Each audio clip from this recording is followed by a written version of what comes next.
इसके पहले क्लास में हमने विशेषण पढ़ा था। मतलब विशेषण जो टॉपिक है, वो विशेषण टॉपिक हमने शुरू किया था। और उसमें हमने गुणवाचक, मतलब गुणवाचक जो विशेषण है, उसके बारे में हमने बहुत सारी जानकारी ली थी। तो विशेषण क्या होते हैं, कैसे कितने होते हैं, उसके क्या नियम है, ये तो हमने उसके इसके पहले जो क्लास हुआ था उसमें हमने देखा है। तो जो चार प्रकार के विशेषण होते हैं, वो चार प्रकार के विशेषण में पहला जो है गुणवाचक, वो तो हमने देख लिया। उसके बाद जो दूसरा विशेषण आता है तो वो है संख्यावाचक। मतलब ये जो नंबर्स होते हैं, ये नंबर भी पाली में अ, विशेषण की तरह उसको प्रयुक्त किया जाता है। मतलब उसका इस्तेमाल किया जाता है संख्यावाचक, संख्या को। जैसे कि एक बालक हमने कहा, एक बालक कहा, तो बालक ये नाम हुआ और एक क्या हो गई, संख्या हो गई। तो ये संख्या भी हमें बहुत सारी जानकारी देती है बालक के बारे में। कितने बालक है, एक बालक है, तो उसके बारे में अधिक जानकारी हम हमें एक ये शब्द देता है। तो ये एक जो संख्या है, ये भी पाली में विशेषण की तरह प्रयुक्त होते हैं। तो इसी तरह संख्या विशेषण में हमें जाने से पहले मैं ये चाहता हूँ कि संख्या पाली में कैसी होती है, कौन सी होती है, तो ये पहले हमें पढ़ना जरूरी है।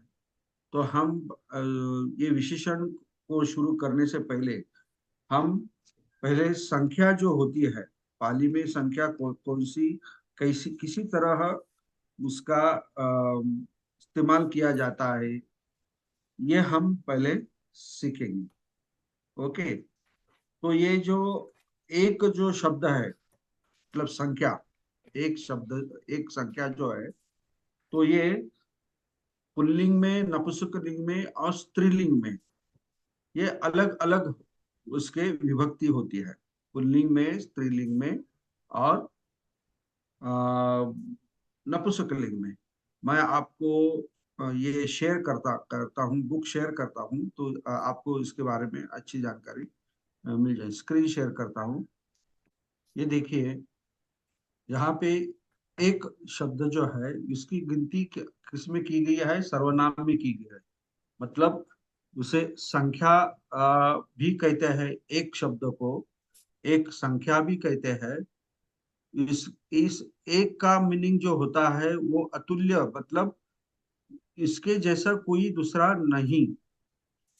अतुल्य मतलब उसकी कोई तुलना नहीं हो सकती। इस तरह भी ये एक शब्द जो है, इसका मीनिंग होता है, अर्थ होता है। हम अभी संख्या सीख रहे हैं यहाँ पे। ये संख्या सीखने के बाद हम इसका, इस संख्या का विशेषण के रूप में कैसा इस्तेमाल होता है, हम भी इसको बाद में पढ़ेंगे। तो एक शब्द जो है, मतलब एक शब्द ये यहाँ पे दिया हुआ है एक, तो ये पाली में कौन कौन सी तरह, किस तरह उसका इस्तेमाल किया जाता है, या मीनिंग होता है या अर्थ होता है, यहाँ पे दिया है। तो एक का मतलब संख्या, एक संख्या भी होती है। दूसरा, उसका इस्तेमाल किसी को अतुल्य, मतलब उसकी कोई तुलना नहीं की जाती।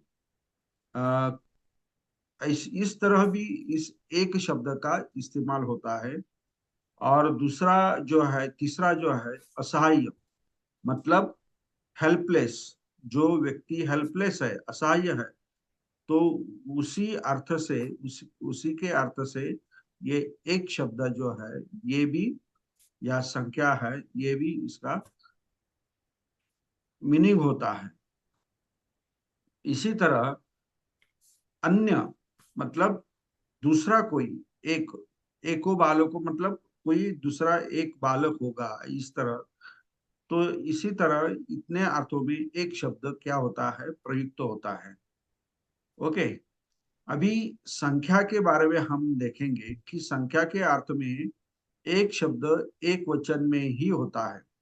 एक वचन में, एक शब्द एक वचन में, एक वचन ही में होता है। अभी ये जो पृष्ठ 26 दिया है, तो इसमें हम देखेंगे।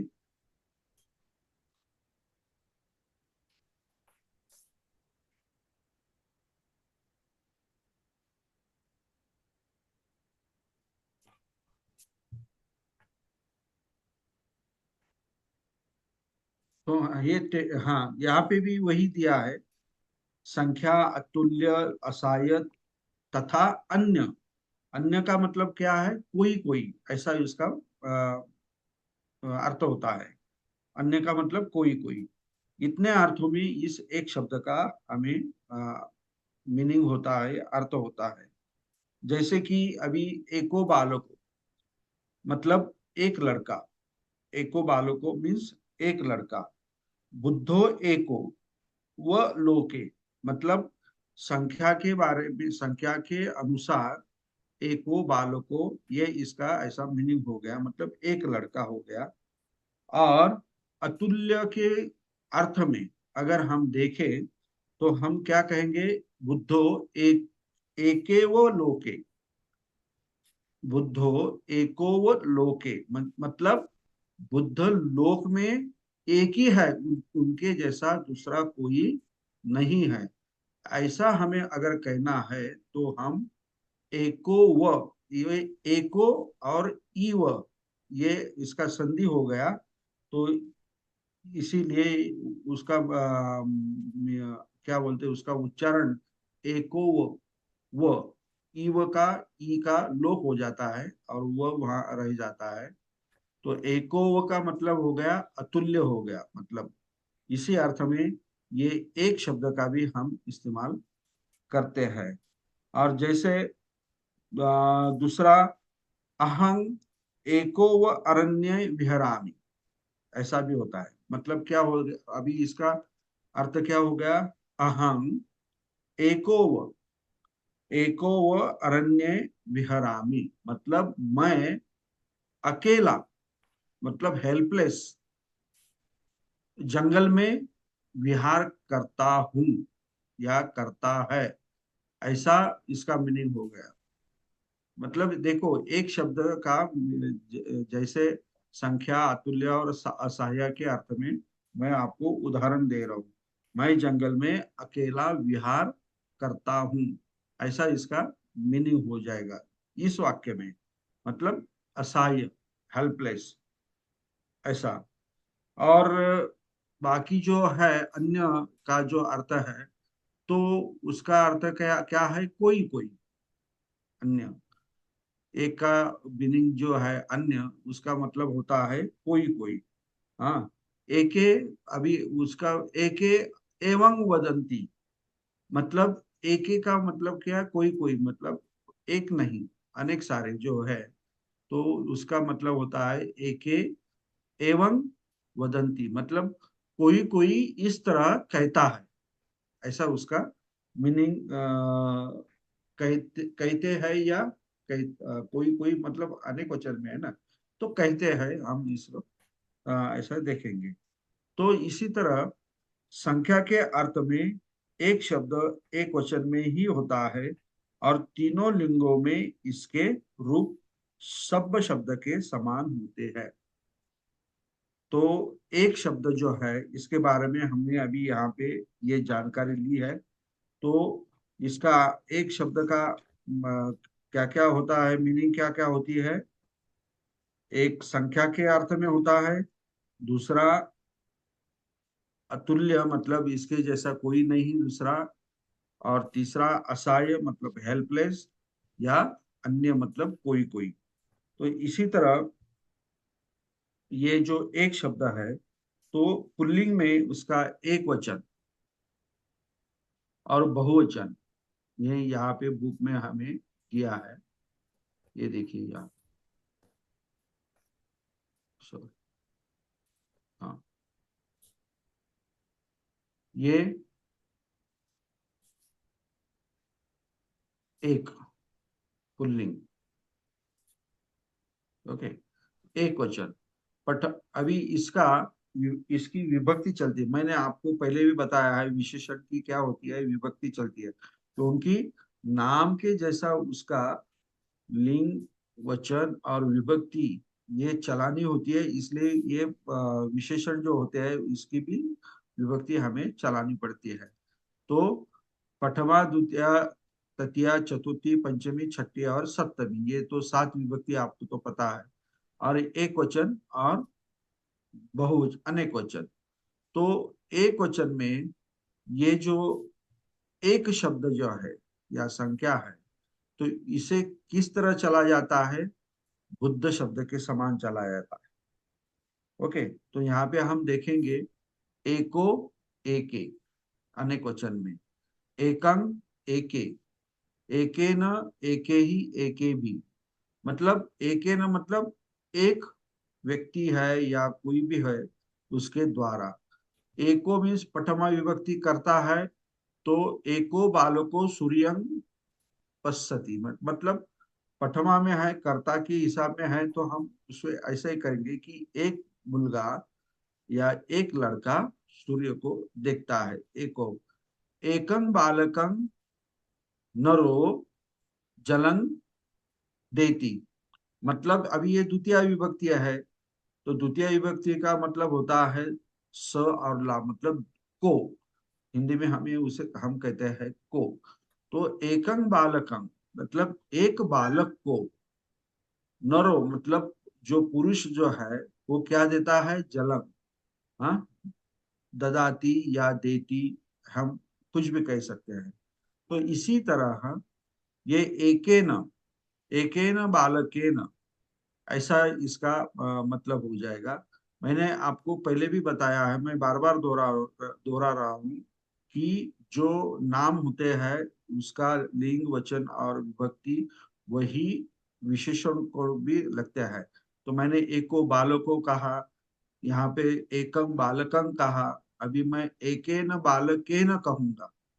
हाँ, एकेन बालकेन मतलब एकेन बालकेन, एकेन बालकेन मुनिस्य, मुनिस्य चिवरन देती, मतलब एक बालक के द्वारा मुनि को चिवर दिया जाता है। मतलब ददायति मतलब पैसे वॉइस में वो हो जाता है। वो बात छोड़ दो, लेकिन आपको ध्यान में क्या रखना है कि नाम और विशेषण का ये लिंग, वचन और विभक्ति एक ही रखना है। एकस्य मतलब चतुर्थी का विभक्त है कि वो क्या होता है, चतुर्थी विभक्ति का अर्थ क्या होता है, उसके लिए, और या को, ऐसा उसका अर्थ होता है। आप कुछ सब भूल तो नहीं गए ना? हेलो? हाँ नहीं सर, ये तो मालूम है सर, ये तो आपने पढ़ा हाँ है। हाँ, ठीक है। तो पंचमी है एकम्मा, एकस्मा, एकस, एकमी, एकस्मी। ये जो है एक वचन में इसकी ऐसी विभक्ति चलेगी, और अनेक वचन में एके, एके, एके ही, एके भी, ये तो सबको आपको पता है। तो ये है एक वचन में हो गया, ले सॉरी पुल्लिंग में हो गया। लेकिन बाद में हम देखेंगे ये नपुंसक लिंग जो है वो है। मतलब अगर हम फल शब्द लेंगे, तो हम फल, ये नपुंसक लिंग शब्द है। तो एक फल पेड़ से गिरता है, अगर हमें ऐसा कहना है एक फल पेड़ से गिरता है, तो हम क्या कहेंगे, एकं फलं रुक्षस्मा पतति, ऐसा कहेंगे। मतलब एक फल पेड़ से गिरता है। तो पेड़ से गिरता है मतलब उसका वो अलग अलग हो जाते हैं, इसलिए मैंने रुक्त शब्द को पंचमी विभक्ति लगाई। और यहाँ पे फल जो है कैसा है, एक ही है, और फल नपुंसक लिंग में है, इसलिए मैंने ये जो एक शब्द जो है, एक संख्या जो है, उसको भी हमने नपुंसक लिंग में एकं के ऐसा कर दिया है, मतलब एकं फल। हाँ, द्वितीय में कैसे करेंगे, एकं फलं अहं खादामी, मतलब एकं फलं अहं खादामी मतलब के अलावा एकं फलं अहं भिक्खुं ददामी, अलग अलग ऐसा भी हम कैसे मतलब एक फल को मैं भिक्खु को देता हूँ, ऐसा। ददामी मतलब देता हूँ, अहम। ओके। तो इस तरह नपुंसक लिंग में भी हम एक जो शब्द है उसका, और जो शेष पुल्लिंग शब्द जो है वो कैसे होते हैं, शेष पुल्लिंग के समान होते हैं। मतलब यहाँ पे हमने देखा ऊपर, यहाँ पे एकम ये जो है यहाँ तक हमने देखा, फिर तृतीया से सप्तमी तक ये नपुंसक लिंग में भी ऐसे ही रहेंगे। एके ही, एके भी, एके संग, एके सानंग, ये भी अनेक वचन का वैसे ही के वैसे ही रहेंगे नपुंसक लिंग में। तो अभी हम स्त्रीलिंग में देखते हैं कि एक अगर हमें संख्या का इस्तेमाल करना है तो कैसा इस्तेमाल किया जाएगा, उसका विभक्ति कैसे रहेगी। तो यहाँ पे अभी स्त्रीलिंग देखिए, पठमा विभक्ति एक वचन, यहाँ पे देखिए पठमा एक वचन, क्या हुआ, एका। मतलब स्त्रीलिंग में हम देखते हैं कि आकारांत शब्द ज्यादा से ज्यादा हमें मिलते हैं। इकारांत और उकारांत भी होते हैं, लेकिन बहुत सारे कौन से होते हैं, आकारांत होते हैं। तो यहाँ पे भी एका हो गया, मतलब एका। बाल को हम ऐसा नहीं कहेंगे, क्योंकि बाल को ये पुल्लिंग हो गया, और ये एका ये क्या हो गया, स्त्रीलिंग हो गया। तो हम क्या कहेंगे, एका बालिका कहेंगे, एका वनिता कहेंगे, एका अनामिका कहेंगे। तो ऐसे स्त्रीलिंग के शब्द के जगह हम एका कहेंगे। और अनेक वचन में एका, एकायो। द्वितीया में हम कहेंगे एकं। हाँ, एकं बालिकं। ओके। एकायो, एकाय बालिकाय। ओके, मतलब एक बालिका के द्वारा, एक बालिका के द्वारा, एकाय बालिकाय। अभी यहाँ पे हम देखेंगे कि बालिका जो है आकारांत है, तो तृतीया में उसका बालिकाय हो जाएगा, और एक शब्द जो है उसका तृतीया में एकाय हो जाएगा। तो इसी तरह जो शब्द होता है उसके जो विशेषण होते हैं उसे भी वो शब्द के लिंग, वचन और विभक्ति लग जाते हैं, और उसकी तरह वो विशेषण हो जाता है। अभी इसी तरह एक शब्द के बारे में, एक शब्द के बारे में मैंने आपको पुल्लिंग, नपुंसकलिंग और स्त्रीलिंग ये सब कैसे चलते हैं, उसका विभक्ति कैसा होता है, ये मैंने आपको बताया। एक पुल्लिंग, नपुंसकलिंग और स्त्रीलिंग। ओके। अभी एक के बारे बाद द्वि शब्द आता है। द्वि शब्द का मतलब होता है दो। अभी ये द्वि शब्द जो है सदा क्या होता है, अनेक वचन में रहता है। ओके। सदा क्या होता है, अनेक वचन में रहता है। यहाँ पे दिया है, ये मैं और ज्यादा स्पष्ट करता हूँ। यहाँ पे देखिए, द्वि शब्द सदा अनेक वचन में रहता है, तथा तीनों लिंगों में इसके रूप समान ही होते हैं। ओके। तीनों लिंगों में इसके रूप समान ही होते हैं, मतलब पुल्लिंग में भी अगर हम देखें तो पटमा में दुवे या द्वे ही रहेगा। नपुंसकलिंग में हम देखें तो पटमा में भी, पटमा विभक्ति में दुवे या द्वे रहेगा, या स्त्रीलिंग में भी हम देखेंगे कि पटमा में दुवे या द्वे रहेगा, पटमा विभक्ति में। तो तीनों लिंगों में ये द्वि शब्द जो है, मतलब दो, ये क्या रहता है, सदा अनेक वचन में रहता है, और अनेक वचन में ही रहता है। उसमें इसमें एक वचन नहीं होता। ओके। तो पठमा विभक्ति दुवे, द्वे। ओके। द्वितीया विभक्ति दुवे, द्वे। तृतीया विभक्ति देखिए, द्वि ही, द्वि भी। ये ही और भी अनेक वचन में हर एक शब्द को लगता है, ये आप देखेंगे। और चतुर्थी होती है द्विन्न, दुविन्न। पंचमी द्विहि द्विभि, छठी दिन द्विन्न दुविन्न, और सप्तमी द्विषु। अभी ये यहाँ पे हम अगर देखेंगे तो एक फेमस कोटेशन है भगवान बुद्ध का, द्वे इमे अंता, मतलब ये दो अंत है।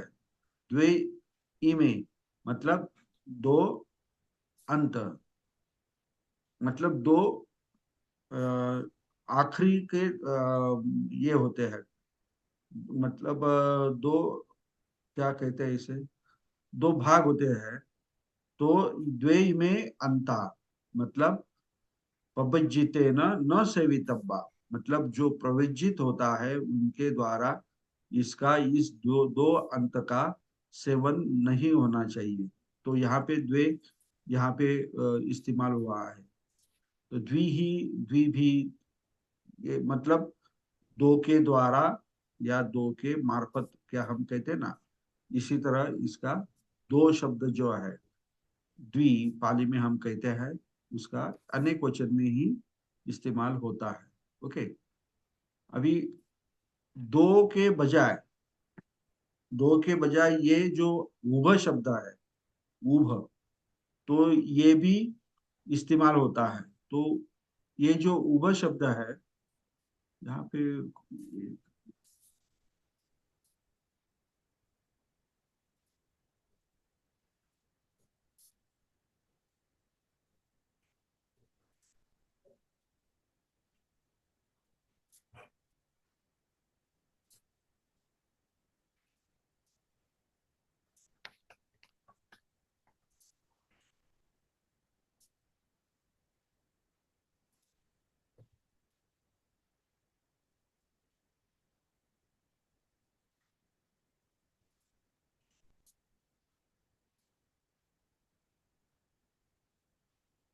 एक मिनट हाँ।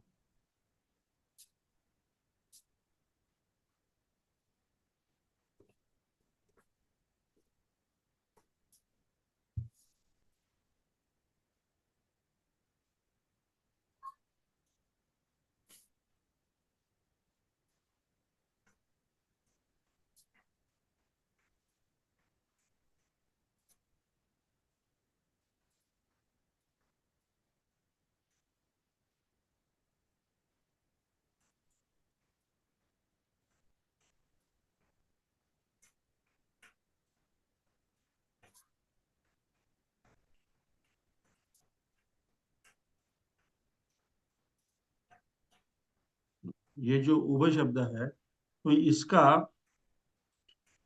हम दोनों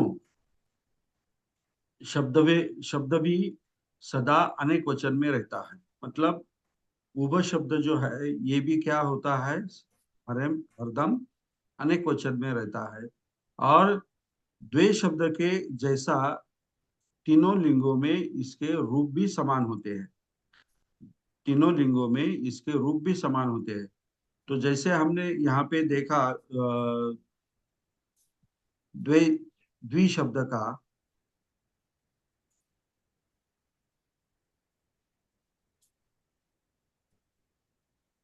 यहाँ पे दुवे द्वे अनेक वचन,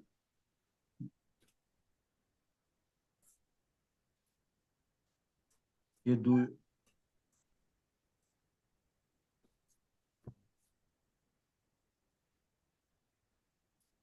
उसी तरह ये उभ शब्द है, उभ, इसका मीनिंग क्या होता है, दोनों, मतलब जो भी है ये भी और वो भी, मतलब दोनों। ओके, ऐसा होता है। तो पठमा विभक्ति, पठमा में उसका क्या होता है, उभो। द्वितीया में भी उभो ही होता है, और तृतीया में उभो ही, उभो भी, उबे ही, उभे भी। उसके बाद चतुर्थे में, चतुर्थी विभक्ति में उभिन्नम, पंचमी उभो ही, उभो भी, और छठी और सप्तमी में उभोसु या उभेसु। तो इसका उदाहरण अगर दिया जाए तो एक वचन है धम्मपद में, बुद्धो उत्पन्नो दुर्लभो। हाँ, बुद्धो उत्पन्नो दुर्लभो मतलब बुद्ध का उत्पन्न होना दुर्लभ है। मनुष्य मनुष्य मनुष्यतम्पि उत्पन्न उत्पन्नं दुर्लभं मतलब ये जो मनुष्य का जन्म मिलता है हमें, मतलब मनुष्यत्व जो मिलता है, ये भी दुर्लभ है। लेकिन इसके आगे की जो लाइन है उसमें यदि उभो उभो विज्जति विज्जमानो मतलब यहाँ पे दोनों, उभो का मतलब क्या है, दोनों मतलब बुद्ध भी उत्पन्न है, बुद्ध भी है, और हमें मनुष्य भी, मनुष्यत्व भी हमें अगर प्राप्त है, उभो विज्जमानो मतलब दोनों ये अस्तित्व में है, तो क्या होता है, धम्मस्य सवनं दुर्लभं मतलब धर्म का सुनना, धर्म को ग्रहण करना, ये दुर्लभ होता है। मतलब यहाँ इस दोनों वाक्य में उभो ये शब्द जो है मतलब दोनों के अर्थ में, तो बुद्ध और मनुष्यत्व इसके अर्थ में वो इस्तेमाल किया गया है। और इसमें ऐसा बताया गया है कि बुद्ध तो दुर्लभ ही है, मनुष्यत्व भी दुर्लभ है, लेकिन अगर ये दोनों भी अगर विद्यमान है मतलब अस्तित्व में है, तो धर्म का श्रवण करना ये भी बहुत दुर्लभ है। तो धम्म श्रवण मुझे करना मतलब धर्म को सुनना कितना इम्पोर्टेंट बताया है तो भगवान बुद्ध ने, इससे हमें पता चलता है। तो इसी तरह उभय ये शब्द जो है यहाँ पे हम इस्तेमाल करते हैं। उसके बाद तीन शब्द आता है। हमने पहले एक शब्द देखा, एक संख्या देखी, दो द्वे देखा, और द्वे द्वे को क्या समान जो शब्द होता है वो मतलब दोनों, वो भी हमने देखा। उसके बारे में उसके बाद आता है तीन शब्द आता है। ओके, तो ये तीन शब्द भी सदा अनेक वचन में रहता है, परंतु क्या है कि इसके रूप जो है ये भिन्न भिन्न होते हैं। मतलब एक जैसा, एक जो शब्द हमने देखा ना, तो एक शब्द भी कैसा है, पुल्लिंग में होता है, स्त्रीलिंग में होता है, नपुंसकलिंग में होता है, लेकिन वहां पे एक वचन भी होता है और अनेक वचन भी होता है। लेकिन ये तीन शब्द में एक वचन या अनेक वचन नहीं होता, वो क्या होता है, सदा अनेक वचन में रहता है तीन शब्द। लेकिन तीनों लिंगों में उसके रूप क्या होते हैं, भिन्न भिन्न होते हैं। तो पुल्लिंग में हम देखेंगे, तो पुल्लिंग में क्या है, प्रथमा विभक्ति, पुल्लिंग में तयो, ये तयो है पुल्लिंग में। ओके, और स्त्रीलिंग में अगर हम कहेंगे देखेंगे तो तीसो मतलब तीन, तयो, तीसो और तीनी, इसका मतलब तीन ही है। लेकिन अगर नाम अगर पुल्लिंग में हो तो हम उस वहां पे तयो शब्द इस्तेमाल करेंगे। और अगर स्त्रीलिंग में अगर शब्द नाम है तो हम तीसो शब्द इस्तेमाल करेंगे। और क्या नपुंसकलिंग जो है, अगर नाम नपुंसकलिंग में है तो हम तिणी शब्द इस्तेमाल मतलब तिणी फलानी मतलब तीन फल, तीसो बालिका मतलब तीन बालिका, तयो बालको मतलब तीन बालक। द्वितीया में भी ऐसा ही है, यहाँ पे देखेंगे द्वितीय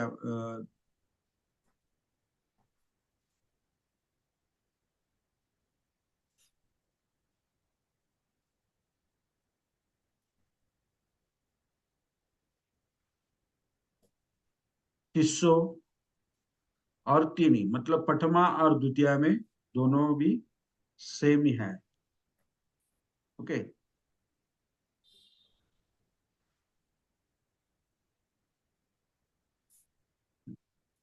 तृतीया में ती ही ती भी, और स्त्रीलिंग में भी तीहि तीभी, और नपुंसकलिंग में शेष पुल्लिंग के समान।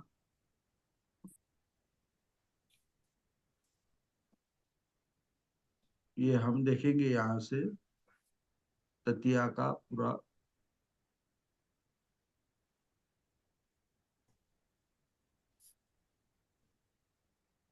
ठीक है।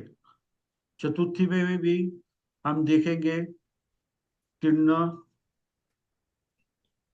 तिन्नंग तिस्सनंग, और नपुंसकलिंग में शेष पुल्लिंग के समान। पंचमी में भी हम देखेंगे तीहि तेभी और तीहि तेभी। छठी में तिन्नंग और तिस्सनंग, तीसु तीसु। तो इसी तरह ये जो तीन शब्द है, तो ये पुल्लिंग में, स्त्रीलिंग में और नपुंसकलिंग में सदा अनेक वचन में रहता है। ये हम देखते हैं यहाँ। ओके।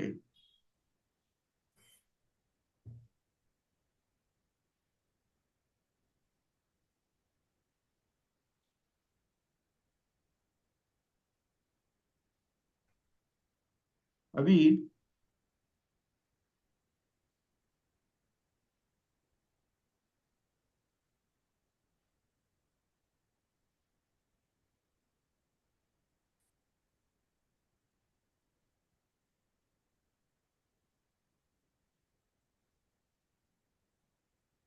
यहाँ पे दिया है यो विभक्ति के साथ द्वि शब्द के रूप दुवे तथा द्वे होते हैं। तो ये जो नियम है, ये हमें अभी तो बहुत डीप में नहीं जाना है, हमें तो सिर्फ संख्या अभी सीखनी है। तो पहले हम संख्या सीख लेंगे, फिर बाद में इसका कैसा इस्तेमाल किया जाता है वो बाद में हम देखेंगे। तो अभी एक हो गया, दो हो गया, तीन हो गया, और उभय शब्द भी हो गया। अभी हम देखेंगे चार। चार अंक देखेंगे, मतलब चतु, पाली में हम क्या कहते हैं उसे, चतु। तो ये शब्द भी क्या होता है, सदा अनेक वचन में रहता है। जैसे हमने अभी तीन शब्द देखा ना, तो इसी तरह ये भी सदा अनेक वचन में रहता है। और तीनों लिंगों में इसके रूप भी भिन्न भिन्न होते हैं। मतलब ये तीनों जो लिंग है यहाँ पे, ये पुल्लिंग, ये स्त्रीलिंग और ये नपुंसकलिंग, ये भिन्न भिन्न है। और ये सब अनेक, ये क्या है, अनेक वचन में है सब। ये देख, अगर आप देखेंगे तो ये सब क्या है, अनेक वचन में है। तो प्रथमा विभक्ति में क्या देते हैं, चत्तारो, चतुरो, चतस्सो, चत्तारी। अगर हम पुल्लिंग में देखेंगे चत्तारो महाराजानु, हम इसका ऐसा इस्तेमाल कर सकते हैं उदाहरण के तौर, मतलब चार महाराजा। मतलब कौन से होते हैं चत्तारो महाराजानु, वो वैराज वैरंजक वगैरह होते हैं ना, कुबेर वगैरह, ऐसा पाली में आया है। और चतस्सो, चतस्सो मतलब स्त्रीलिंग। तो चतस्सो स्त्रीलिंग में क्या हो सकता है, चतुस्सो बालिका मतलब चार बालिका। और चत्तारी अर्य सच्चानी हम कह सकते हैं, मतलब चार आर्य सत्य। अर्य सच्चानी ये नपुंसकलिंग है, इसलिए यहाँ पे हमें चत्तारी ही इस्तेमाल करना है। मतलब चत्तारी, सॉरी, अर्य सच्चानी, चतस्सो अर्य सच्चानी या चत्तारो अर्य सच्चानी, ऐसा हम नहीं कह सकते। तो जैसे ही नाम होता है वैसे ही उसका विशेषण होता है। तो द्वितीय विभक्ति में चत्तारो, चतुरो, चतस्सो, चत्तारी, चतुही, चतुभी, ये नपुंसकलिंग में शेष पुल्लिंग के समान होते हैं। मतलब अभी नपुंसकलिंग में चत्तारी द्वितीय हो गया, तो बाद में ये ततिया से, ये ततिया से यहाँ यहीं पे वो लगेगा, चतुही, चतुभी, चतुर्नंग, चतुस्सनंग, सॉरी, चतुर्नंग, चतुही, चतुभी, चतुर्नंग और चतुस्सु। इसी तरह चार जो है अंक, जो है शब्द जो है, वो भी यहाँ पे हम देखते हैं। तो ये आपको होमवर्क भी बहुत सारा करना पड़ेगा, मतलब इसके साथ हमें बहुत सारा प्रैक्टिस भी करनी पड़ेगी। तो ये जो अभी इसके बाद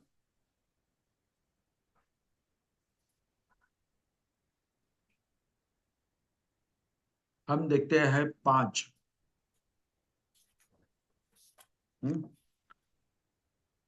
5, 6 चतु के आगे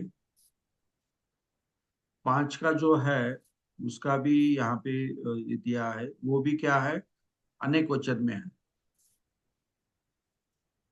अनेक वचन में है मतलब 5 से 18 जो शब्द है, मतलब 18, म्हणजे फ्रॉम 5 to 18, इतने शब्द सदा अनेक वचन में रहते हैं। ये आपको ध्यान में रखना है।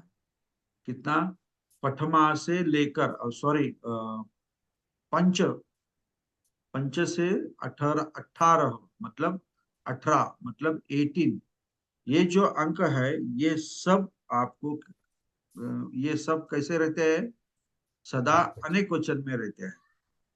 और इनके रूप जो होते हैं ये क्या होता है, समान होते हैं तीनों लिंगों में। यहाँ पे देखिए, यहाँ पे दिया है तीनों लिंगों में समान होते हैं। जैसे अनेक वचन में पंच, द्वितीय पंच, पंच ही पंचभी पंचन्नं, पंच ही पंचभी पंचांगन, ये अनेक वचन में रहता है। जैसे द्वे शब्द हमने देखा ना, उसी तरह ये अट्ठारस या अट्ठादश, ये अट्ठारस का भी मतलब होता है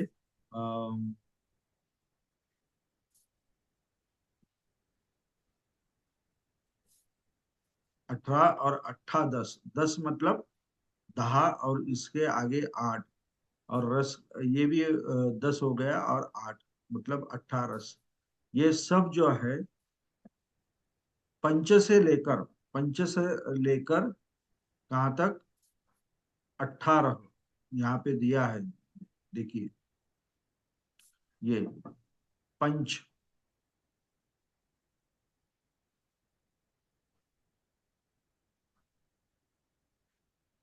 ये पंच मतलब 5, 6, 6 मतलब 7, 6, 7, 8, 9, 10, एकादश मतलब एक के आगे, 10 के आगे एक, इसलिए एकादश मतलब 11, उसे ही एकारसपन कहते हैं। ये एकादश, एकादशी हम कहते हैं ना, ये स्त्रीलिंग में हो जाता है एकादशी। ये एकादश मतलब 11, 12 मतलब द्वादश मतलब 12, 13 मतलब 13, उसे ही तेरस भी कहते हैं, मतलब 13, 13, चौदस और चौदस या चतुर्दश, ये तीनों हम कह सकते हैं 14 को। मतलब 14 हा जो अंक आहे त्याला पाली उसको पाली में हम क्या कह सकते हैं, चौदस, चौदस, चतुर्दश, ओके 14। फिर बाद में पंचदश, ये 10 शब्द आप देखेंगे तो ये हर एक के हर एक अंक के आगे आया है। ओके, 10, पंच 10, ओके, तो 15 हो गया। उसे ही पन्ना रस भी कहते हैं, ये पन्ना रस। 16, उसे भी सोरस भी कहते हैं, 16। यहाँ पे सप्तदश नहीं दिया है शायद,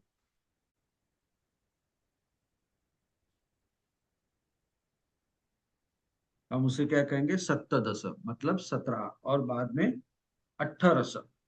ओके, ये 18 हो गया। तो ये पंच से लेकर 18 या 18 तक ये क्या होते हैं, अनेक वचन में रहते हैं। या हमेशा क्या रहते हैं, अनेक वचन में रहते हैं।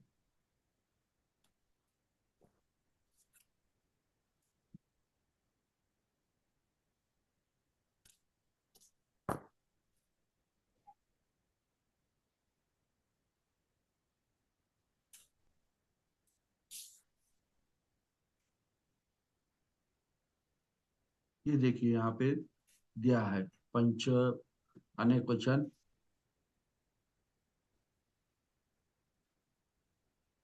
18।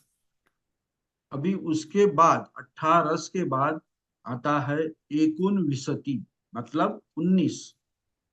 हाँ, एकुन विसति मतलब 19। एकुन विसति, विसति का मतलब होता है यहाँ पे, ये जो विसति है इसका मतलब होता है 20, मतलब 20।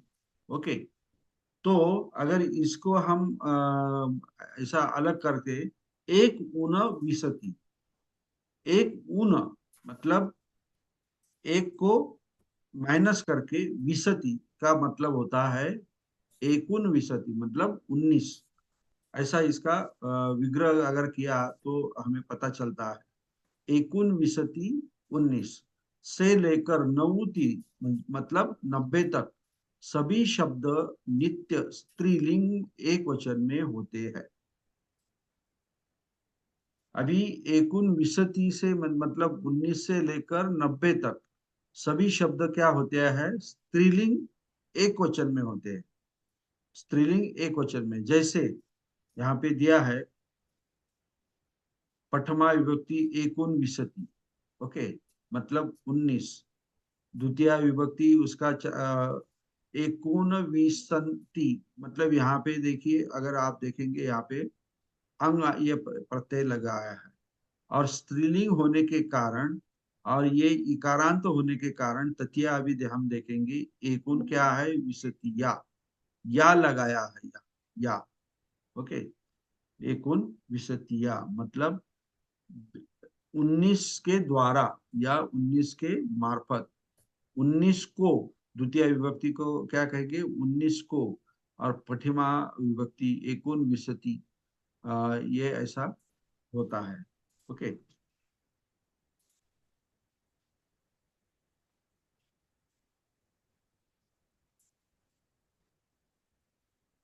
बाद में चतुर्थी एकुन विसतिया, पंचमी एकुन विसतिया, और छठी एकुन विसतिया, और सप्तमी एकुन विसतियं, मतलब 19 में। ओके।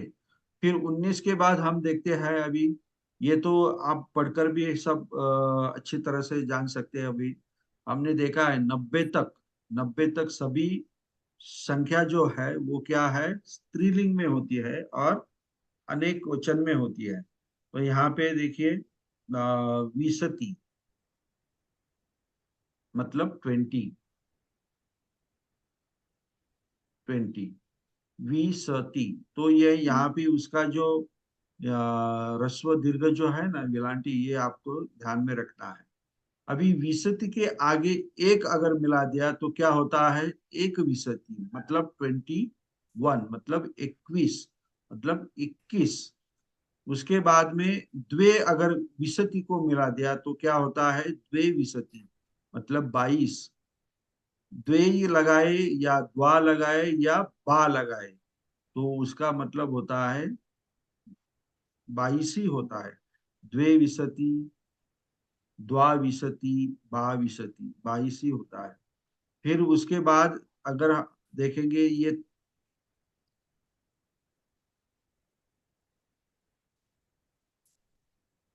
ते विसति।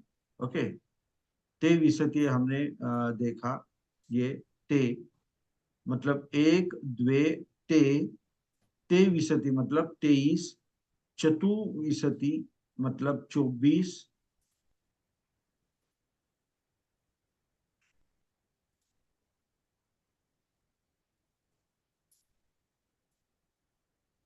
पंचविसति, पन्नु विसति या पन्न विसति, इसका मतलब क्या होता है, 25, 26, 26 सती मतलब 6 अधिक विसति।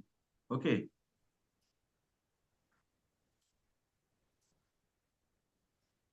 26 सती। बाद में सप्तविसति मतलब 27, अट्ठविसति 28, एकुन तिंतसी। अभी यहाँ पे देखिए, अट्ठविसति के बाद जब 29 आता है तो वो क्या होता है, एक गुना 30 का होता है। तो हमें 30 के ये पाली में क्या शब्द है? तीन सती, ये आप हमें इस्तेमाल करना पड़ेगा। तो एकुन तीन सती मतलब 29, मतलब 29, मतलब 29। अभी इसके आगे तीन सती होता है। फिर अगर इसमें एक द्वे बा ती चतु पंच ये अगर लगा दे तो हम एक एक तीन सती, दो तीन सती मतलब 32, ते तीन सती मतलब ये 33, ते तीन सती ये 33। ये शब्द बहुत फेमस है अपने पाली में। ते तीन सती देवता मतलब ते तीन सती देवता मतलब 33 कोटी देव असा हे काहीतरी आहे ना, तर त्यामध्ये ते तीन सती ऍक्च्युअली ते 33च आहे, पण लोकांनी कोटी लावून दिलेला आहे त्याला। लोगों ने कोटी लगा दिया तो वो चलता चला आ रहा है वो शब्द। चतुतींस चतुतींसती मतलब 34, पंच तीनसती मतलब 35, छह तीनसती मतलब 36। इसी तरह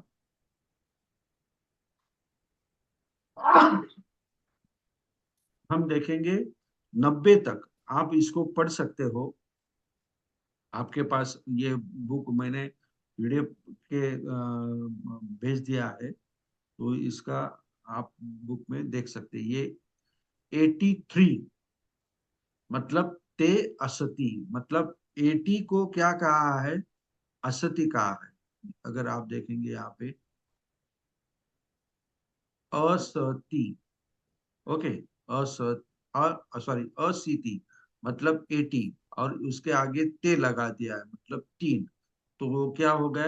83 हो गया। ऐसा द्वे अशीति मतलब 80 का मतलब अशीति 80, उसका उसके आगे दो, तो द्वे अशीति मतलब 82 हो गया। तो इसी तरह चतुराशीति, पंचाशीति, छियासीति और ये 88 यहाँ पे आ गया 88। तो अभी आगे क्या करना है? 89 कहना है, तो 90 आ गया ना, तो ये नौती जो है 90, 90 के लिए ये इसका इस्तेमाल होता है, नौती। ओके, एकुन नौती मतलब 89। फिर नौती, एकुन नौती, द्वा नौती। तो इसी तरह 98 तक, 98 तक यहाँ पे अगर हम देखेंगे, ये देखिए अट्ठनौती मतलब क्या? 98। नौती का मतलब होता है 90, और उसमें 8 लगा दिए, जोड़ दिए तो अट्ठनौती हो गए, 98 हो गया। तो अट्ठनौती तक जितने इकारांत शब्द है सभी के रूप रत्ती शब्द के समान, तथा जितने आकारांत शब्द है सभी के रूप कन्या शब्द के समान होंगे। और हमें स्मरण रहे कि ये सभी शब्द क्या है? नित्य स्त्रीलिंग एक वचन में होते हैं। नित्य स्त्रीलिंग एक वचन में होते हैं, लेकिन यहाँ पे क्या दिया है कि जितने भी इकारांत शब्द है, कहाँ तक? 98 तक, उसके सभी रूप जो होते हैं रत्ती शब्द के जैसे होते हैं, चलाते हैं। रत्ती शब्द के हम समान चलाते हैं, ये रत्ती शब्द। ओके, इकारांत ये देखो यहाँ पे रस्व इकारांत है। ओके, और आकारांत जो शब्द होते हैं, आकारांत, तो वो कैसे चलते हैं? कन्या शब्द के जैसे चलते हैं। अब ये नवति, अस्ति, ये जो शब्द जो है, तो ये कौन से शब्द के समान चलेंगे? हम्म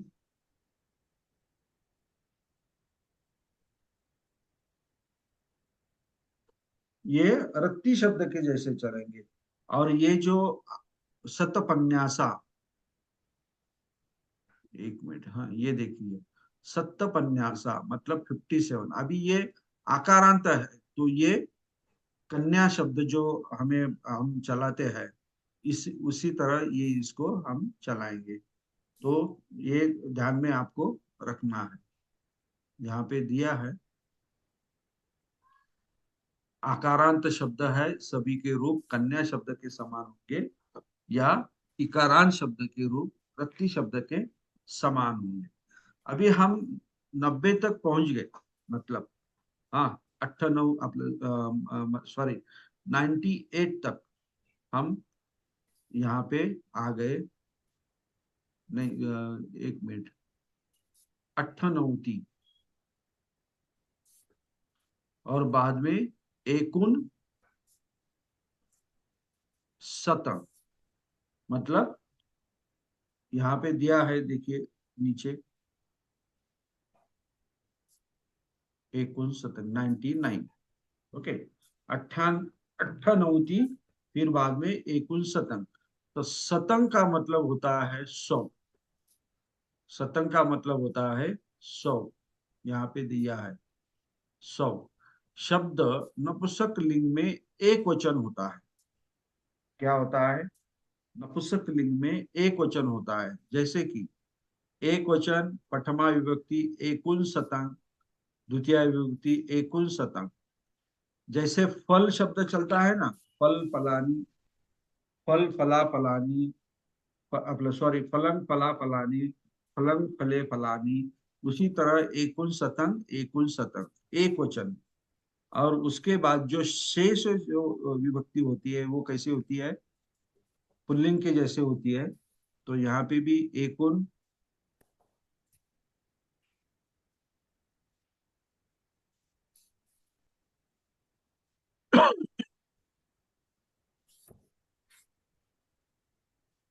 ये देखिए यहाँ पे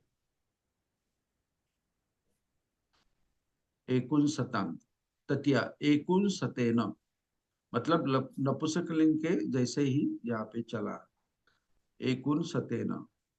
हाँ, मतलब 99, सॉरी 100 हो गया ना, ये शतंग का क्या हो गया? एक, एक एकुन शतंग मतलब 99, ये 90 का चल रहा है। एकुन शतस्य, एकुन शता, एकुन शतस्मा, एकुन शतम्मा, एकुन शतस्य, ऐसा।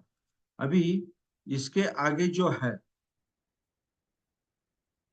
शत शब्द से लेकर शत सहस्र, मतलब शत सहस्र मतलब 100,000, अगर हम लेंगे, अगर 1,000, 2,000, 3,000, ऐसा कर करके हम 100 तक जाएंगे, तब क्या होगा? शत सहस्र होगा। शत सहस्र मतलब 1,00,000, 1,00,000। क्या होगा? 1,00,000। तो ये जो शत शब्द है, वहां से 1,00,000 तक सभी शब्द नपुंसक लिंग एक वचन में होते हैं। मतलब शतंग मनुष्य, ये 100 मनुष्य। सहस्रंग कन्यायो मतलब 1,000 कन्या। तो यहाँ पे देखिए, सहस्रंग और शतंग ये किस में दिया है? नपुंसक लिंग में दिया है। शत सहस्रंग फलानी मतलब 1,00,000 फल। 1,00,000 फल। और इसके आगे फिर कोटि पकोटि, कोटि पकोटि अक्कोहिनी, ये तो बहुत ही आगे है, हम उसको काउंट भी नहीं कर सकते।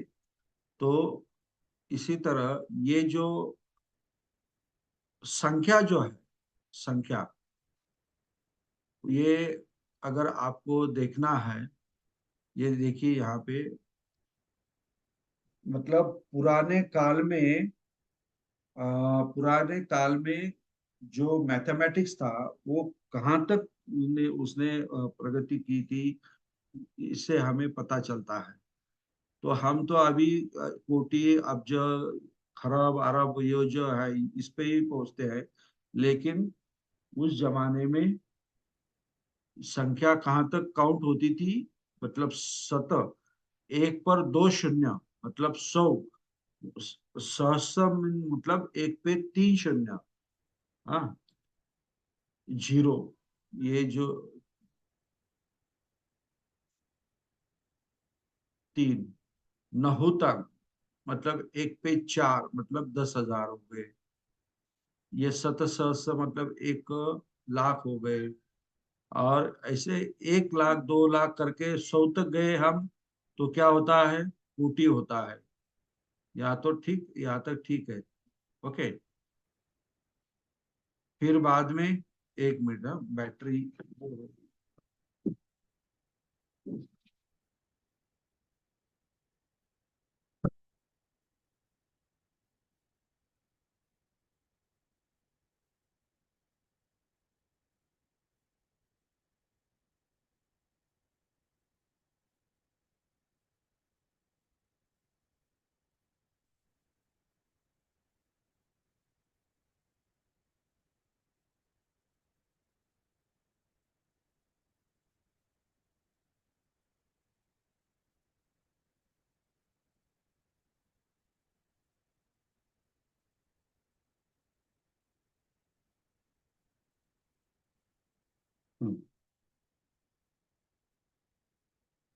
अभी ऐसे 1 कोटि 2 कोटि ऐसे 100 तक लेके गए हम, तो क्या बनता है फिर आगे, पकोटी बनता है। मतलब 1 पर 14 शून्य होते हैं, तब एक पकोटी होता है।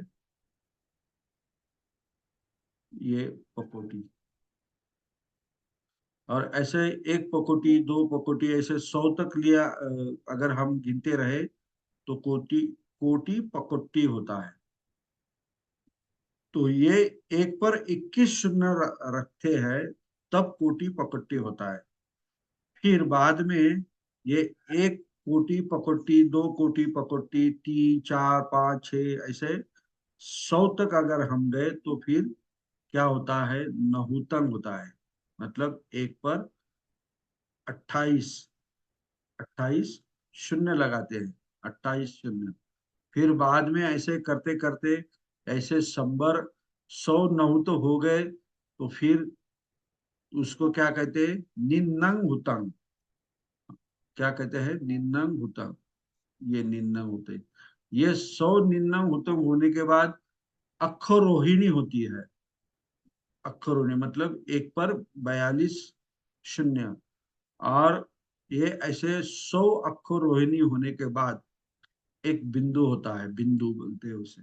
ऐसे करते करते करते, जब हम सबसे लास्ट में आते हैं, तो क्या होता है, असंख्येय होता है। ये शब्द आपको सबको मालूम होगा, असंख्येय।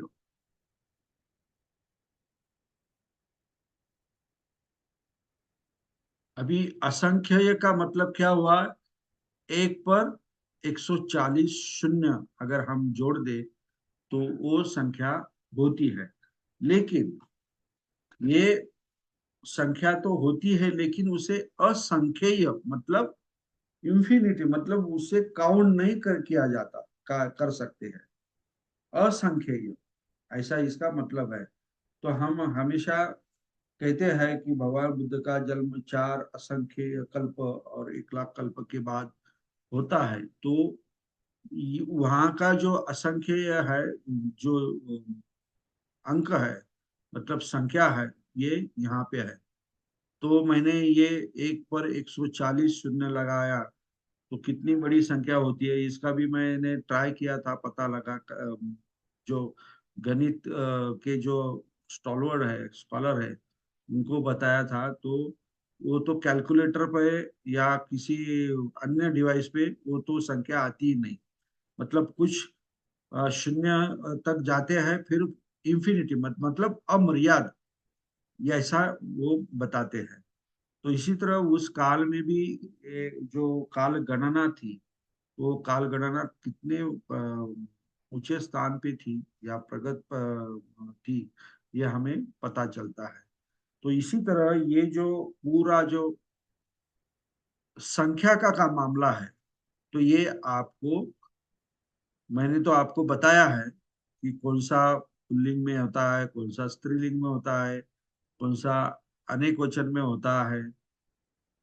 तो ये तो मैंने बताया, लेकिन ये एक बार सुनने में या एक बार पढ़ने में ये आपको आपके दिमाग में नहीं रहेगा, मतलब आप इसको ज्ञात नहीं कर सकते। तो ये आपको बार बार इसको पढ़ना है और समझना है। तो ये बुक में ये सब दिया है, उसी को मैंने पढ़ाया है आपको। तो इसे ही हम अभी अ, यहाँ पे ही खत्म करेंगे अपना आज का क्लास। अगर किसी को कोई शंका है या कोई अड़चन है तो वो हमें बता सकते हैं या पूछ सकते हैं, या हम अगले क्लास में हम ये जो कति है और पूर्णवाची शब्द है ये हम देखेंगे। फिर बाद में हम ये जो डेढ़, ढाई, ऐसा हम कहते हैं ना, वो हम देखेंगे। ओके। अभी यहाँ पे हिंदी में अनुवाद किया है, तो यहाँ पे देखिए, एकं समयं द्वे भिक्खु। अभी यहाँ पे द्वे भिक्खु आ गया, ये शब्द मतलब संख्या आई है। यहाँ पे देखिए, द्वे भिक्खु। तिन्नंग संयोजनानंग, मतलब ये संयोजनानंग, ये भी क्या है, तिन्नंग मतलब तीन, खयंग पापीनिंसु, म्हणजे मतलब एक समय दो भिक्खु तीन संयोजनों का क्षय प्राप्त कर, उन्होंने क्षय प्राप्त किया। ये तो पास्ट टेंस में है, पापीनिंसु मतलब एक समय में दो भिक्खु ने तीन संयोजनों का क्षय प्राप्त किया, ऐसा इसका मीनिंग हो जाएगा। मतलब ये अनेक वचन में है, ये द्वे भिक्खु बोले तो अनेक वचन में, और आपको पता है द्वे शब्द अनेक वचन में सदा रहता है। ये तिन्नंग ये भी अनेक वचन में, संयोजनानंद ये भी अनेक वचन में है। तो ये हमें ऐसा मालूम होना चाहिए। यहाँ भी देखिए, चत्तारी अरिय सच्चानी, ये मैंने आपको बताया। तो ये चत्तारी क्यों है, क्योंकि अरिय सच्च जो है ये नपुंसक लिंग में है, इसीलिए उसको जो चतु शब्द है, तो उसका ये तीनों लिंगों में होती है अनेक वचन में। तो इसीलिए ये नपुंसक लिंग का चत्तारी जो शब्द है वो यहाँ पे अरिय सच्च को लग गया, तो चत्तारी अरिय सच्चानी। पन्या तब्बानी मतलब उसको चार आर्य सत्य को हमने क्या करना चाहिए, ज्ञात करना चाहिए या समझना चाहिए, या समझना अच्छा रहे, योग्य है, ऐसा इसका मीनिंग हो जाएगा। अभी यहाँ पे पंच पंच का वग्गा ऐसा दिया है, मतलब पांच पांच का वर्ग ऐसा दिया, पंच पंच का वग्गा। पंचविंशति मतलब ये देखिए, विंशति का मतलब क्या होता है, 20, और इसके आगे पंच जोड़ दिया तो क्या हुआ, पंच विंशति। तो ये होगा 25। उसे भी हम पढ़ना विंशति भी कहते हैं। तो वन्ना हुंती मतलब पंच पंच वग्गा पंच विंशति वन्ना हुंती। तो ये किसके बारे में है ये सेंटेंस, हमने वर्णमाला सीखी, उसमें जो पांच पांच के वर्ग होते हैं, क ख ग घ च छ छ ज, या ट ठ ड ढ त थ द, ये पांच पांच के वर्ग जो होते हैं वो कितना होते हैं, वर्ण पंचविंशति का वर्ण होते हैं। ये यहाँ पे ऐसा दिया है। चतुषु दिशासु, ये देखिए यहाँ पे, अभी ये चतुषु दिशासु, तो इसमें हम देखेंगे, ये दिशा जो है ये नाम है, तो इसको सु प्रत्यय लग गया है, तो इसको भी सु प्रत्यय लगा है, मतलब विभक्ति क्या है, दोनों की सेम है। तो मैंने आपको पहले भी बताया कि विशेषण को नाम का जो ये रहता है, वचन, विभक्ति और अ, वचन, विभक्ति और क्या होता है,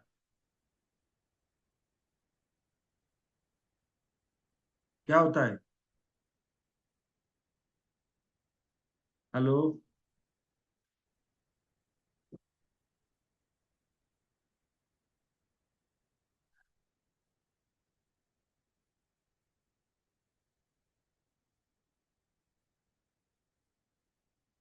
अभी मैंने कितने बार आपको बताया लिंग कि लिंग। हाँ, लिंग होता है ना, वो दोनों सेम रहते हैं। यहाँ पे दिशा ये स्त्रीलिंग में है, तो ये चतुसु भी ये स्त्रीलिंग में ही है। ओके। जिसको ये सप्तमी में है दिशा, तो ये भी सप्तमी में भी है चतुसु। तो जैसे मैंने बताया आपको, लिंग, वचन और विभक्ति, ये जो है नाम का होता है, वही विशेषण। यहाँ पे विशेषण क्या है? चतुसु है। हाँ, चतुसु। ओके। अट्ठसु परिसासु, ये देखिए यहाँ भी 8 परिसाओं में, ऐसा हम यहाँ पे। सतन्नं सती बोझा भुजांगानं भावनं भावितुम सखा। ये 7 जो भुजांग है, 7, उसका प्रयास करना, प्रयास करना, और प्रयास करने के लिए ये पॉसिबल है। मतलब सक्का, मतलब शक्य है, उसका प्रैक्टिस करने के लिए ये शक्य है, मतलब हो सकता है। सतन्नंग सती बोझा। नवदारका, मतलब कितना हुआ? नवदारका मतलब, नवदारका का मतलब क्या हुआ? 9, 9 दारक। दारक का मतलब क्या होता है? मूली। या 10 दारिका योग।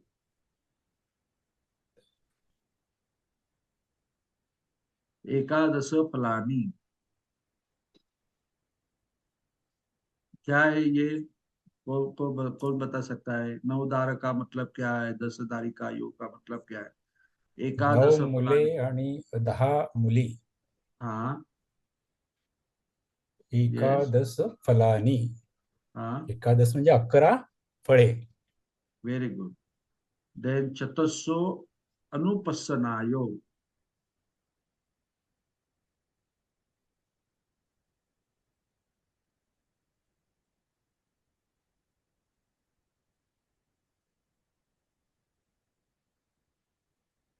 इसका क्या मतलब हुआ?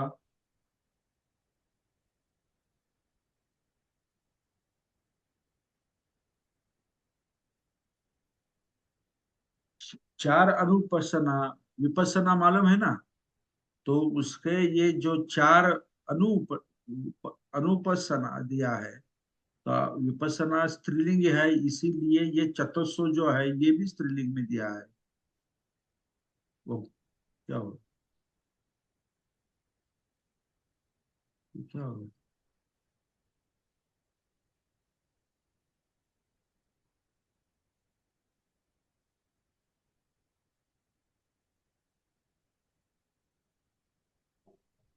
हाँ, ये जो चतुस्सो जो है, ये भी क्या हो गया? स्त्रीलिंग में है। चार विपश्यना, चत्तारी संपदानानी, मतलब 4 संपदान। मतलब ये अभी ये नपुंसक लिंग में है। सम्मपदान मालूम है? 4 आपको सबको। चत्तारो, चत्तारो इद्धिपादा, पंच इंद्रियानी, पंच बलानी, ये 5 बल। सप्त भुजांगा, मतलब 7 भुजांग। भुजंग.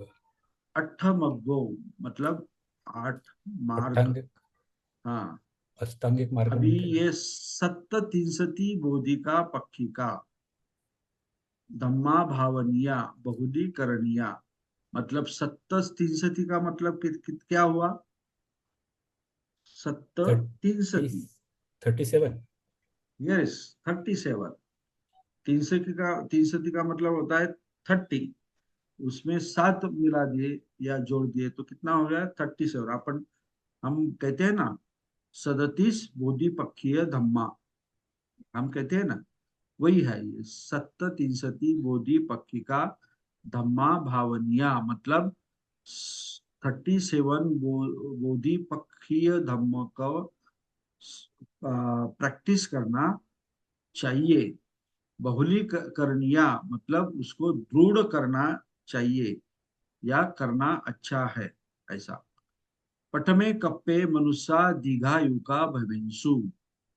आता अभी ये जो पठमे जो है ये पूर्णवाची है, ये तो हमने देखा नहीं है, अभी पढ़ा नहीं है, तो हम यहाँ तक ही ये जो है देखेंगे। हमने देखा है 1 से लेकर शत मतलब 100, शत सहस्र, फिर कोटि पकोटि वगैरह वगैरह जो है, और उसका जो कौन सा जो भी लिंग होता है या वचन होता है, अनेक वचन होता है, वो भी हमने देखे हैं। इसके आगे हम इसके बाद हम ये पूर्णवाची जो होते हैं शब्द, मतलब पठमो, पठमा, पठमांग। अभी हम इसमें देखते हैं ना विभक्ति में, पठमा विभक्ति, द्वितीया विभक्ति। ये ऐसा क्यों कहते हैं? अब ऐसा क्यों नहीं कहते पठमो विभक्ति, द्वितीयो विभक्ति? क्योंकि विभक्ति ये शब्द जो है ये स्त्रीलिंग में है, तो उसके लिए स्त्रीलिंग में जो कुछ जो पूर्णवाची शब्द है अंक के लिए, वही हमें इस्तेमाल करना पड़ेगा। मतलब पठमा विभक्ति, द्वितीया विभक्ति, तृतीया विभक्ति, चतुर्थी विभक्ति। ओके। और अगर नपुंसक हो तो पठमंग फलंग, द्वितीयंग फलंग, तृतीयंग फलंग, ऐसा हम कहेंगे। तो अगर पुल्लिंग में है तो पठमो है, द्वितीय है, पठमो मासो म्हणजे काय, पहिला मास। अभी मासो म्हटल्यानंतर काय तो पठमा मासो असं नाही म्हणता येणार आपल्याला, ऐसा हम नहीं कह सकते। लेकिन पठमो मासो तो आपल्या हम हमेशा कहते हैं रतन सूक्त में कहते हैं, रतन सूक्त में आता है ये शब्द। द्वितीयो, तृतीयो, चतुर्थो, चतुर्थो को तुरियो भी कहते हैं, पंचम। तो इसी तरह ये पूर्णवाची शब्द होता है।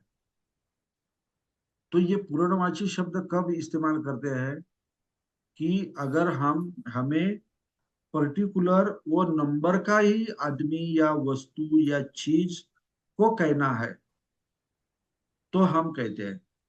मतलब मराठी में हम कहेंगे या रांगेमध्ये 7वा मुलगा जो आहे त्याने हात वर करावे। तो 7वां जो मतलब 7वां जो लड़का जो है उसको हम इंडिकेट करते हैं। तो उसको इंडिकेट करने के लिए हमें ये पूर्णवाची शब्द ही इस्तेमाल करेंगे। मतलब सप्तमो बालक हो, हाँ, सप्तमो बालक मतलब 7वां जो बालक है वही हाथ उठाएं, ऐसा हम कहेंगे। या दूसरा जो लड़का है मतलब द्वितीय बालक हो। तो इसी तरह ये पूर्णवाची शब्द का इस्तेमाल करते हैं। लेकिन ये जो बुक मैं पढ़ा रहा हूँ ये पाली महाव्याकरण का बुक है, मतलब अच्छा। मुद्गलान व्याकरण का बुक है, और इसमें बहुत सारी अच्छी अच्छी डिटेल्स जो है सर ये सूक्ष्म बुक सूक्ष्म। अवेलेबल है क्या sir? Yes you can get it from Amazon okay sir. Online. हाँ, ओके। अगर आप डाल देंगे पाली महाव्याकरण ऐसा लिख देंगे तो आपको वो आएगा, और काट करके आपको 2-3 दिन में आपको घर पे आ जाएगा ये। Okay sir, thank you sir. हाँ हाँ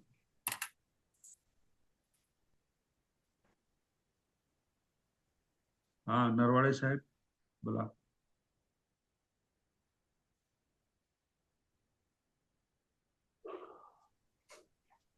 हेलो। हा, छान. काही नाही सर, छान झाला, एकदम मस्त. Okay, thank you. Okay okay. हाँ,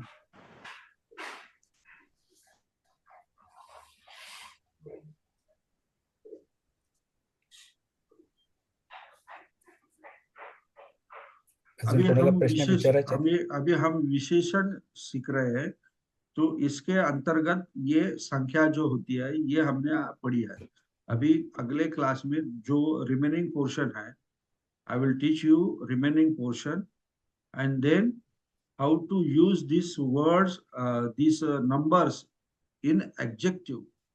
आई विल टीच यू दैट। मतलब हमारा जो मेन टारगेट क्या है, विशेषण है।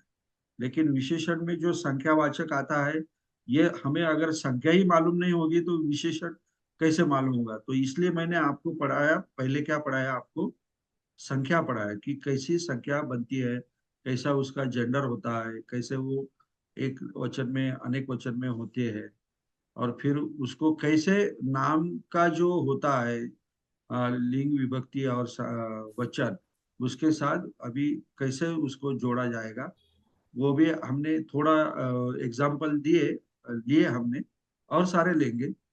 और फिर बाद में हम वो संख्यावाचक जो विशेषण है वो टॉपिक खत्म कर देंगे, मतलब पूरा कर देंगे। अभी गुणवाचक हो गया है, अभी संख्यावाचक हो गया है। इसके बाद हम कृदंत और तद्धित देखेंगे। तो ये कृदंत और तद्धित विशेषण है, ये तो बहुत ही इंपॉर्टेंट है। मतलब ये समझना बहुत मतलब कठिन है, लेकिन अगर समझ गए तो कोई प्रॉब्लम नहीं। फिर आप आसानी से अच्छी तरह से ट्रांसलेशन भी कर सकते हैं और पढ़ भी सकते हैं। ओके। Okay sir. धम्मपालन गाथा। सब पापस् करणं कुशलस्य उपसंपदा सचित्त पर्योदपनं एतं बुद्धानुशासनं धम्मं चरे सुचरितं नतं दुच्चरितं चरे धम्मचारी सुखं सेति अस्मिन् लोके परमि च न तावता धम्मधरो यावता बहुभासति यो च अपम्पि सुत्वानं धम्मं कायेन पश्यति स वे धम्मधरो होति यो धम्मं नपमज्जति। नत्थि मे शरणं अन्यं बुद्धो मे शरणं वरं एतेन सच्चवज्जेन होतु मे जयमङ्गलं। नत्थि मे शरणं अन्यं धम्मो मे शरणं वरं एतेन सच्चवज्जेन होतु मे जयमङ्गलं। नत्थि मे शरणं अन्यं संगो मे शरणं वरं एतेन सच्चवज्जेन होतु मे जयमङ्गलं। नमो बुद्धाय नमो धम्माय नमो संघाय। साधु साधु साधु। चिरं तिष्ठतु बुद्ध शासनं चिरं तिष्ठतु बुद्ध शासनं चिरं तिष्ठतु बुद्ध शासनं। साधु साधु साधु।